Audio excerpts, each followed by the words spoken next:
All right, our next presenter is Doug Nix. Doug Nix is chairman of Stillwater Capital Corp, M&A advisors based in the Toronto area. The topic is 4 key business valuation strategies. Doug will speak for around 15 minutes. Once he's done, I'll come up. We'll do a Q&A session. So if you have questions, just make a note, text them to the number on the screen, and then we'll do that after Doug's finished. Thanks, Rick.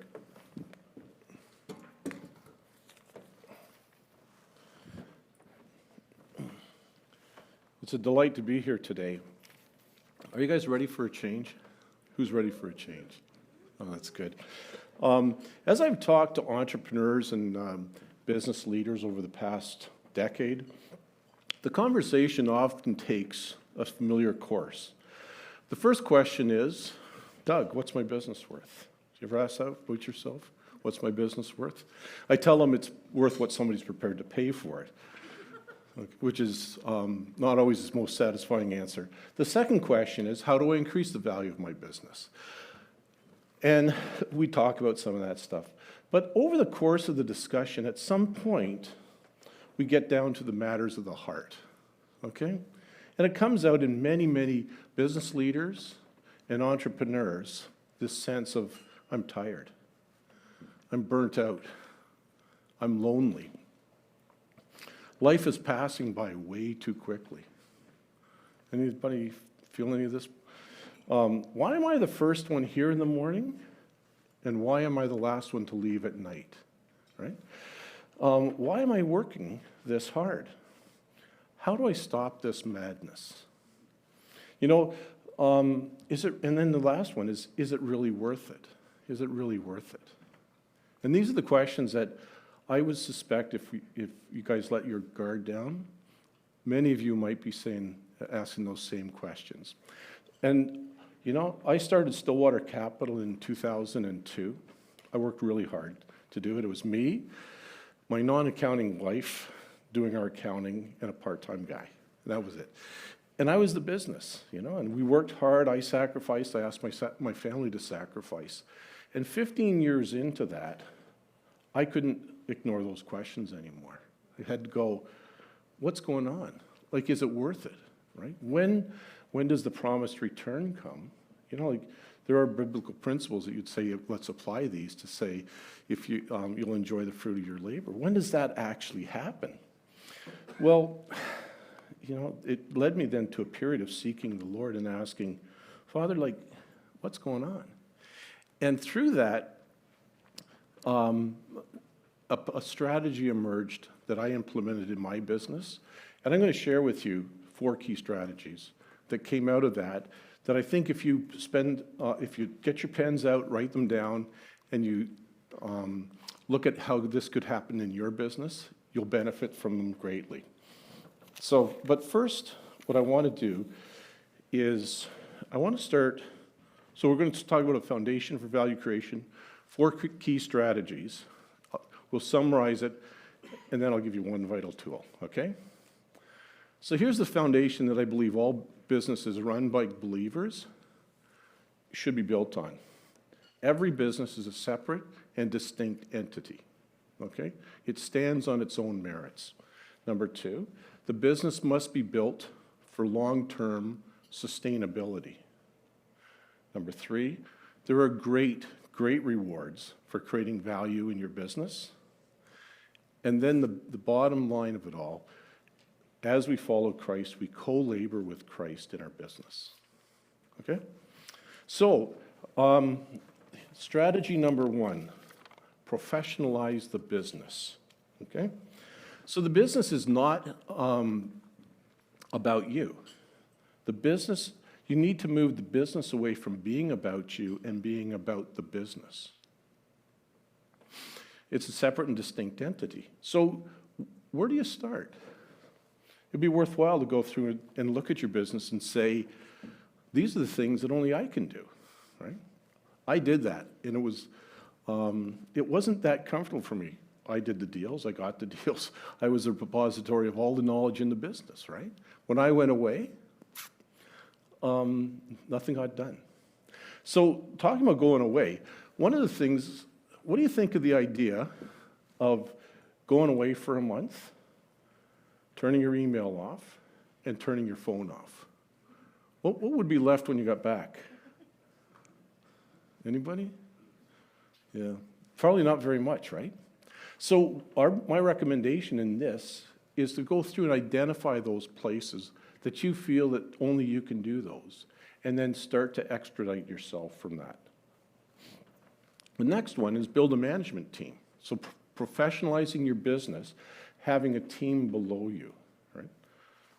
And then the next is act like a corporation. This is proper financial reporting, it's proper governance, it's acting like it's a real business. The next one is systematize the workflows. So systematize means taking something you're doing and putting it into a fixed process. Now, simplifying and standardizing. It's amazing how many business owners that I talk to say, oh, everything we do is unique, we can never standardize. I don't believe that to be true. It's not been my experience in looking at over 2,000 businesses. That's not true. And what it is, it's a lack of the willingness and desire to take your business and split it down into the different segment parts. So how do you start on this? We'll develop a game plan, map out one key process at a time. Now here's some real benefits. You cannot scale a business unless you systematize it, okay? Because at some point it's going to break, right? Because if you don't have the systems in place, maybe you can go to 20 people, but how do you go to 40 people, right? So this is critical. You can't scale unless you systematize what you do in your business. And then get your team involved. If you don't get your team involved in systematizing, what's going to happen is you're going to have to written out all of these procedures and policies and methodologies of work, and nobody's going to follow them. Okay? So if you want to be pushing yourself out of the business, here's what you do. One of the real benefits that's happened in our business is as I've taken and systematized our workflows, what it's allowed me to do is disaggregate the functionality, right? So just give you an example. There was a time in our business where the people who did the work had to get the work, right? And so so how do you scale that? Well, you have to find another person with two great skills, a great skill of getting the work and a great skill of doing the work. When we systematized it, we looked at the workflows, we said, you know what? We can separate those into finding an all-star person to get the work and then an all-star person to do the work. I see this in not-for-profits where people are asked to provide the care and compassion to the constituents and raise the money to do it. So what do you have to do in a not-for-profit? You have to be an outstanding fundraiser and a compassionate person, right? And so people, if the primary goal of the ministry is compassionate ministry, how is it that you're going to ask the people to spend that much time raising money, right?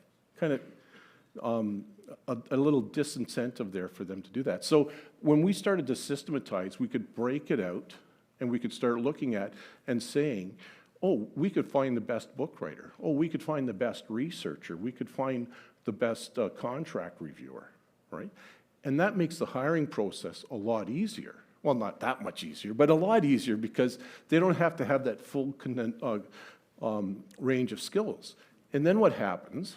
Your labor costs drop because now you don't have to hire people with magnificent skills across the board, right? You can find somebody who all they want to do is research and pay them what a good researcher is worth. De-risk business vulnerabilities.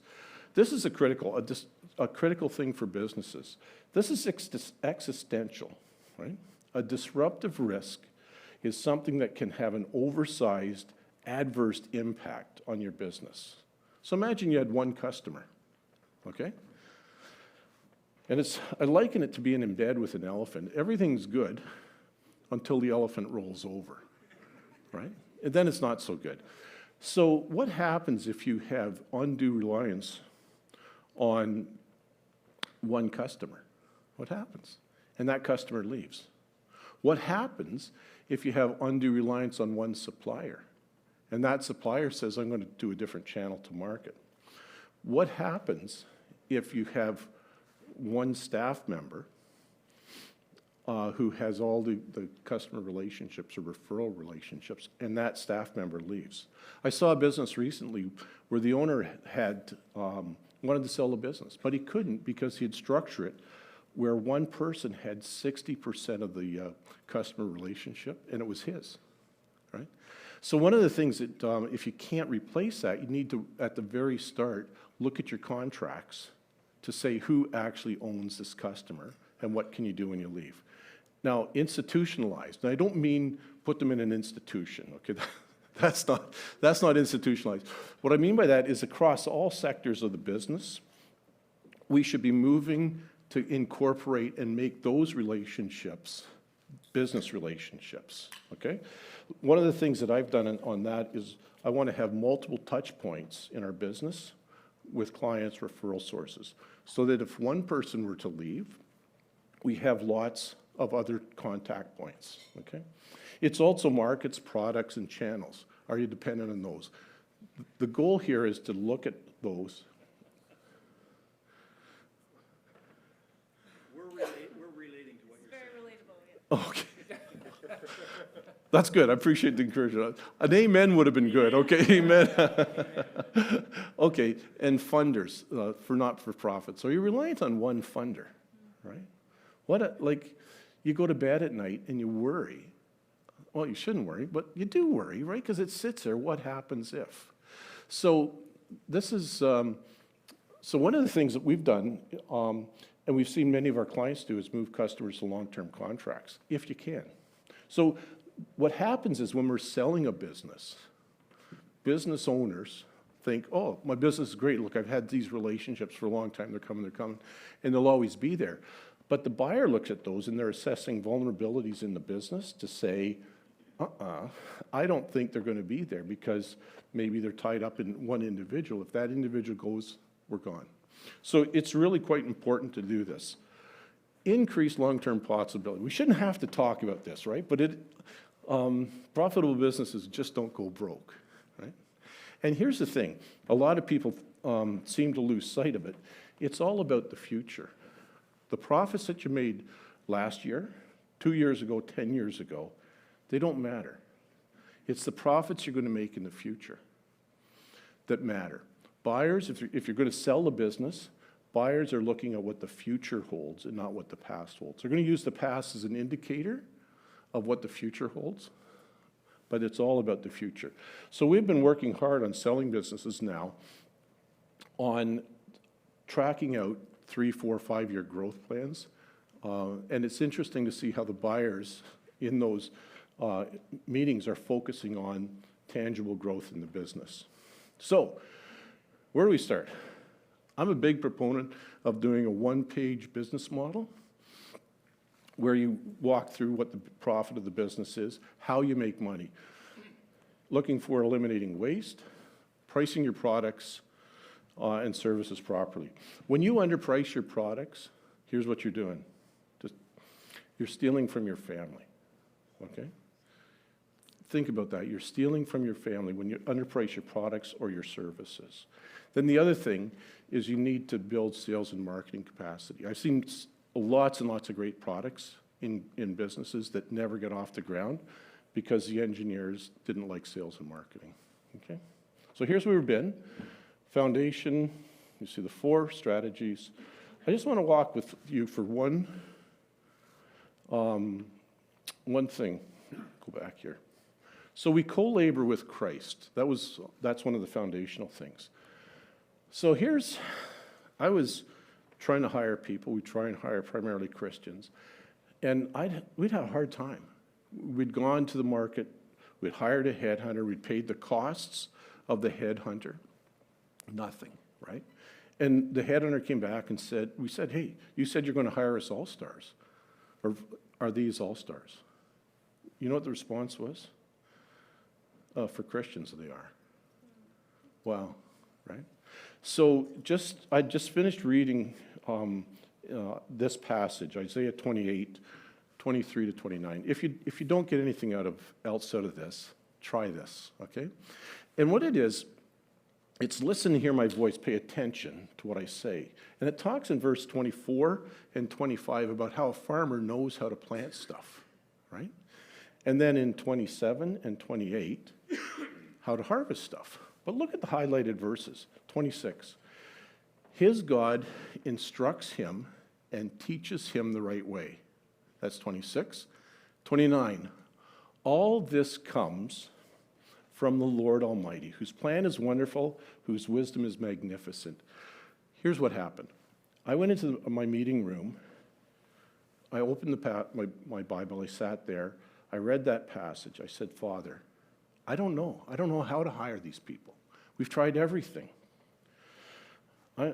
Unless you help, I can't do it. And I read that and I said, as you instructed the farmer on how to plant, Father, would you instruct me how to find these people? And I'll tell you, something miraculous happened. 10 minutes. I just sat silence and listened. And a magnificent idea came. And 2 weeks later, we'd hired 2 people. Okay? Every time I've been in that position where I don't know what the answer is, I sit and I pray that prayer. Father, as you instructed the farmer, would you instruct me? I encourage you to try it. I'd love to hear it. I put my email address on right up there in the slide. So if you write that out, if you try it, I'd love to hear how it works for you, okay? Thank you. Yep, just have a seat.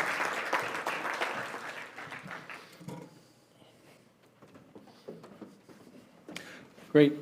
So the number will be posted on the screen, same as before. So definitely text me any questions you might have. And of course, this is quite a critical issue for anybody building a business, how to build and sustain value. So I've got a couple of questions to get started with here, and I'll integrate questions as I receive them from people in the audience.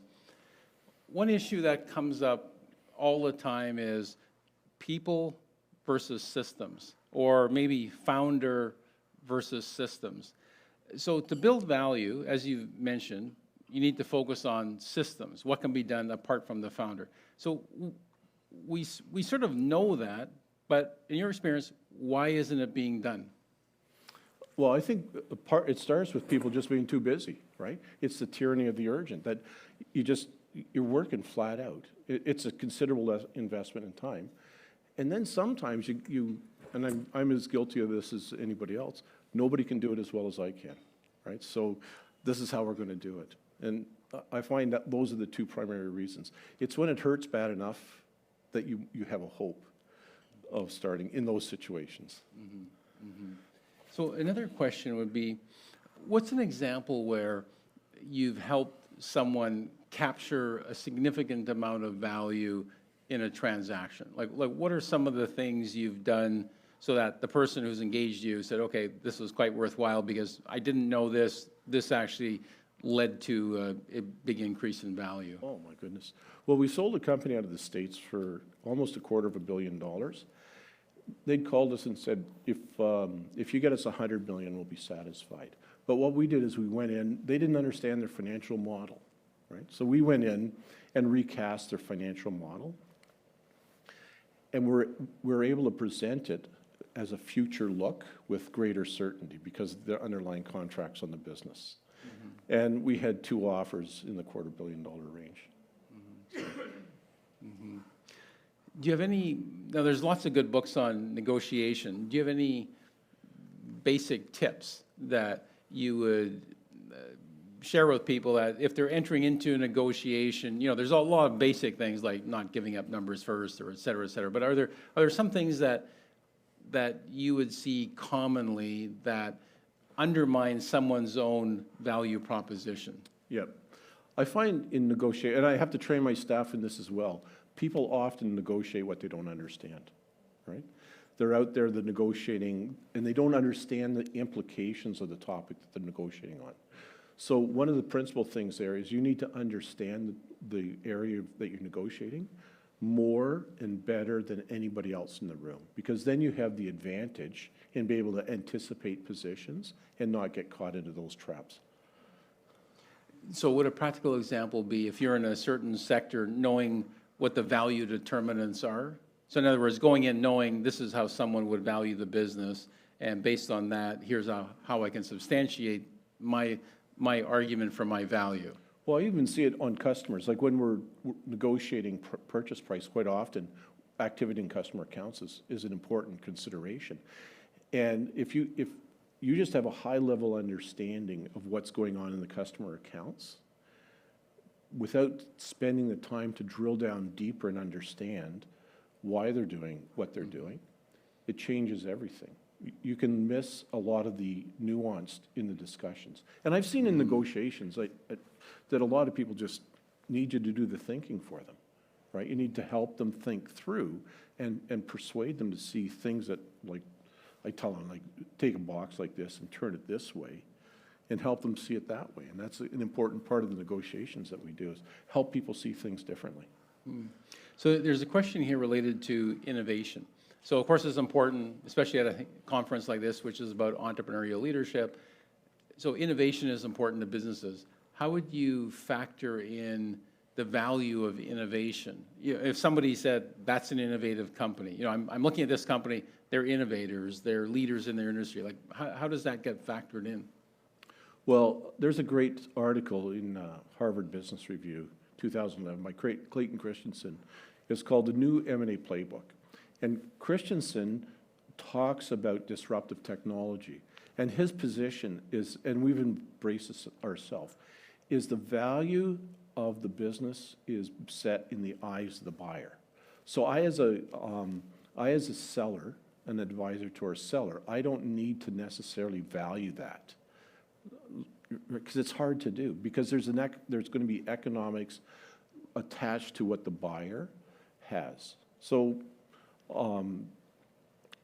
we sold a company that they called them bundle hose bundles. We sold it to Eaton Corporation. And what it was is, you know, you go to a restaurant or bar and you push one button, you get 7-Up and Pepsi and Coke and stuff like that. Well, it was an innovation. And Eaton had approached us and said, we want to buy this. Now, we didn't know it at the time, but we found out subsequently that they had the same product, but it was failing in the marketplace, right? So it was an innovative product, and we were able to stand and push the valuation. But here's another cool one. You got time for another cool one? Oh, you're going to like this one. So one of our... That was a rhetorical question. Okay, yeah. This is really cool. I'm just the prop. Thanks, sir. This is really cool. We were selling a company out of Markham that had developed video streaming that they put in trucks and taxi cabs and stuff. You know the ones I mean? And this company had made it so it was device agnostic. It could fit on any camera anywhere, right? The rest of the whole industry, they were geared just to a specific camera. So we went and I tell you, we talked to 100 people. We got one offer. And so we went down and we sent our technology guy. After we got the offer, it was a member of understanding, and our technology guy went down into San Francisco and said, okay, I'm here, let's talk about technology. He came back and he said, you guys, we are underpricing this by so much. And what happened was, they were just like, they had nothing like it, and they had a great need for it. So we learned that, and so what we did is we went back to the buyer and said, oh, price has changed, it's gone up. Well, I don't know if you've dealt with private equity before, but private equity loves to take the price down, right? It's called retrading, if you haven't heard of it. It's a horrible practice. Well, you should have heard the private equity group at that point in time. How unethical is this? Like, we just done 5 other ones before where the equity group had tried to retrade. But that was one of those ones where we saw the innovation and the technology, and we got the lift for our client. So it was a pretty cool story. That's great. There's a question here. What are the elements of the one-page profit model? Maybe you can just describe what, just give us the nutshell. Yeah. So I'll give you just a real quick example. Use an accounting firm, okay? An accounting firm, typically their business model is this. We sell hours. And let's say we sell hours at $200 an hour, and we'll sell per person 1,000 hours a year. Okay, so that's 200,000 of revenue. To get that, we have to pay 80,000 a year, right? So now you know that there's 120 in margin, and then you can figure out what your rent is and stuff, and you can build it up. So when I think of a business model, one-page model, how does your company make money at that level, right? And it can be across any product line, anything on software. We sell our software at this price, and here's our cost to deliver, and here's the cost of our servers, and here's the cost of this. But doing it on one page, for me, is the one that helps you understand. If you can't do it on one page like that, you're not thinking clearly enough about your business. That sounds harsh. It's not meant to be harsh, but I really mean that. Like, think through how your business makes money. So revenue, cost, fixed overheads. And then if you want to scale the business, now you can just say, okay, what are the inputs that I have to put in to change? So if I want 5 more accountants, well, I might need more space. So now I can take 5 times 200, it's $1 million. We only have a couple of minutes left. If you have another question, just text it to me quickly. But I did want to squeeze this one question in because it's quite unique to Doug and his company. So they have a corporate chaplain. So if you get on their website, there's a fellow listed there as the corporate chaplain. And I remember when we first met, I thought, well, that's pretty interesting. So in any event, maybe some of you have thought of this, or you may not be at all familiar with how this might work. So Doug, can you just share why you have a corporate chaplain, what the person does? Yeah. So 11 or 12 years ago, I started a personal practice of listening prayer. And that's a listening prayer is, you take half an hour, you get out a book. I don't call it journaling. It's listening prayer. And I'm writing it down because the creator of the universe is going to tell me something, I'm going to write it down because I just out of respect. So I started doing that, and it changed my life, right? It changed my life. And I looked at that and I go, oh man, this is after I'd done it for several years. I thought, since we hire predominantly Christians, I would love to be able to ask my team to be able to do this. And I thought, well, the problem with that is we all want people to have a spiritual life on their own time. But what we did is we said, we're going to pay. It's a company paid quiet time from 9 to 9:30 every day if you want to have it, right? So it's pretty cool. You walk in and there's our staff, Bible's open, listening, writing it down. And then I had this great idea that, I'd love to be able to talk to the people what's going on in their spiritual life. And then my wife told me, Doug, that's not such a good idea, right? You're the boss. And the voice of God and your wife's voice sound a lot alike. Very, very similar on this one. So what I did is Nancy and I prayed about it, and we brought a chaplain on staff. So a day a week he comes in, and it's a Chinese wall around him. Whatever is said between him and the staff, it stays there. And everybody in the office spends an hour with him every second week. It's pretty cool. It's optional, not mandatory, and everybody does it. It's rated number 1 or 2 of the best things at Stillwater Capital, right? It's really, really cool. But I just ask you, if you had somebody in your group working for you who committed suicide, right? How would you live with yourself, right? How would you go, I didn't see that coming, right? Yeah. Like those are the issues of life, right? And I didn't want to ever be in that position where the Lord's given me people to care for and protect, and let something like that happen. So this is a good tie into the next session, because one question you could ask people that came up at Oxford is, if you thought of your employees and you said, what is the one non-business issue that's impacting your work? So what is the biggest non-business issue impacting your work? So we went through that at Oxford, and it was mind-boggling. You don't realize that, so-and-so's, spouse is dying of cancer, has got 2 months left. Or I still remember one fellow said to me, I went through a very messy, protracted divorce, and not one person in business that I knew for years and years and years ever asked me. And of course, because he spent so much time on work, that was, in a sense, his community. I mean, of course, he had a church and stuff, but he knew so many people so well through business. Nobody ever asked, how are you doing? So anyway, the corporate chaplain, great role. Well, and just a footnote on that. the pastoral staff at most of the churches are so busy with triage, with people bleeding out, that they don't have time. They literally don't have time to care for anybody else, right? So I feel that as employers, we have an obligation, and it's a great opportunity to let our compassion for people show in this manner, okay? We have a co-op student who's Muslim. Sarah goes and sits in and with the chaplain, right? It's just awesome. Like, it's pretty cool. Yeah. So one thing I mentioned, just so everyone knows, so some clients of mine, they'll do things like Doug does. They'll hire a person they know and have them as a corporate chaplain. There are actually organizations, there's a couple, one in the US and one in Canada, that are corporate chaplains USA. So if you just Google it, there's groups that have a system of providing corporate chaplains. So Doug, we just have a couple of minutes left. So if you can just provide a final thought, maybe related to the topic of your presentation, building value, maybe just some final thoughts as we wrap up. Yeah, you're going to work hard no matter what, okay? And you can either work hard keeping doing the same stuff, or you can stand up and say, you know what, if we just kind of change direction a bit, we can end up in a really good place. The benefits are, you could, like I went away for 3 weeks to Europe with my wife in August. I didn't check my email, I didn't check phones, and the business still ran. There's people, profits are being generated in the company right now while I sit here and talk, right? And Nancy and I are going over to Vancouver Island. That's a benefit, right? I have people who are concerned. So you're going to have to work hard no matter what. Why don't you just take some of this stuff and apply it and make your life better? Great. Thank you.